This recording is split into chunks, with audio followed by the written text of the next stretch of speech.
जी हाँ दोस्तों, 90% लोगों का कहना है कि खेसारी लाल यादव आ रहे हैं भाई पवन सिंह के बर्थडे में। तो आ रहे हैं या फिर नहीं आ रहे हैं, इसके बारे में पूरी इन्फॉर्मेशन के साथ बताऊंगा इस वीडियो में।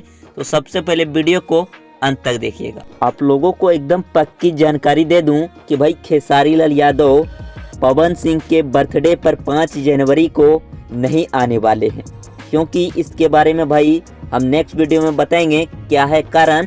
लेकिन उससे पहले आप लोग ये भ्रम में नहीं रहिएगा कि खेसारी लाल यादव पवन सिंह के बर्थडे पर आ रहे हैं।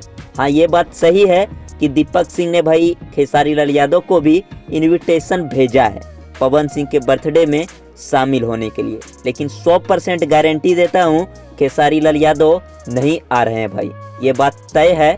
तो इस भर में कोई ना रहे भाई। काफ़ी लोग आप लोगों को वीडियो बना के बता रहे हैं कि पवन सिंह के बर्थडे में 5 करोड़ का गाना आ रहा है। तो भाई ये सब फेक है, 5 करोड़ नहीं आ रहा है।